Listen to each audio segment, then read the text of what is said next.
7:32, Ask the Expert segment here on CTV Morning Live, and we have Brenda Hollingsworth here with Auger Hollingsworth, personal injury lawyer. If you have any questions, there's all the information on your screen. You can call in live, 613-789-6559, extension 2803, or message us on Facebook or send us an email, ottawa.morning@ctv.ca.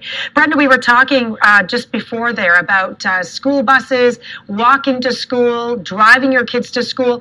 And I think at this time every year it's important that we remind our viewers about those school buses and the fact that they have stop signs on them for good reason, and how imperative it is that drivers out there open their eyes and stop. That's it. So, yeah, there's no excuse at this day and age for people going past moving or a stationary school bus that has its arm extended, the lights flashing. Couldn't be more obvious. So drivers absolutely have to pay attention to that. And at the beginning of the school year, you've often got new school bus drivers, or maybe they're learning a new route. So you have to be patient. Definitely sometimes school buses are doing strange things at the beginning of the year. One time a school bus backed up the entire length of my street.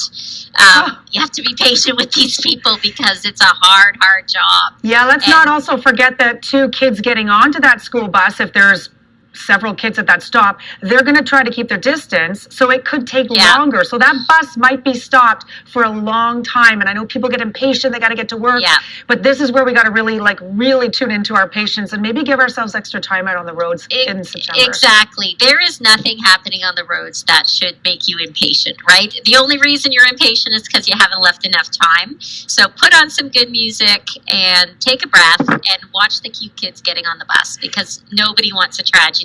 Over the years, we've had lots of school bus related accidents here at our firm, and served a lot of kids who've been injured. You don't want to be on the receiving end of that.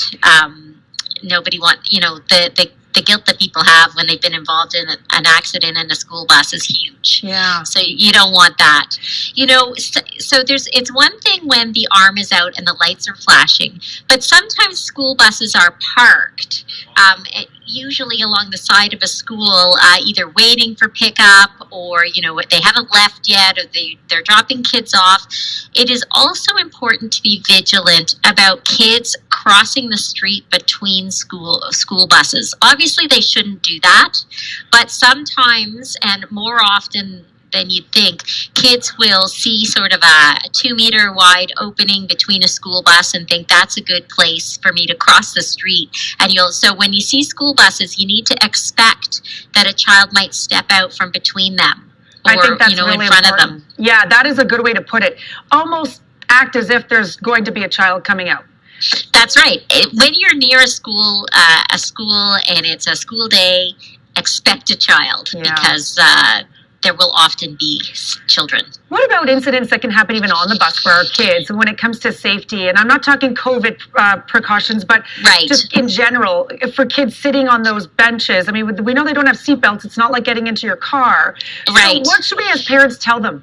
Yeah, so they don't have seatbelts and they don't have headrests, right? So little kids, the back of the chair is probably above their neck. But once you're into grade 6, grade 5, grade 6, lots of those kids' heads and necks protrude above the seat. So it's really important for kids to pay attention to how they're sitting on the bus, and there's no way a bus driver can monitor that. So parents, you have to tell your kids 2 feet on the ground in front of you, facing forward, is the best way to be safe on the bus. Mm-hmm. So not turning your body.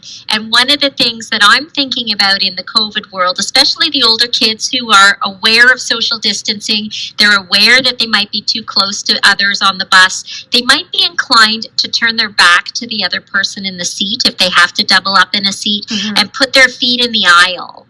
And you think you're being safe COVID-wise, but you're not being safe bus-wise. Yeah. So, kids might need some education on that point.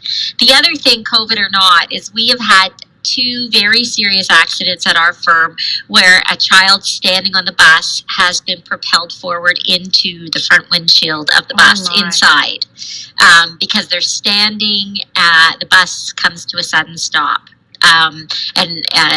possibly because the driver realizes there's a kid standing and reacts. So you need to tell your children not to stand up until the bus has come to a stop, because it's extremely dangerous. Yeah, those kids are projectiles in there. For sure. So, that can result in catastrophic injuries, I would imagine. That's right. Yeah. That's right.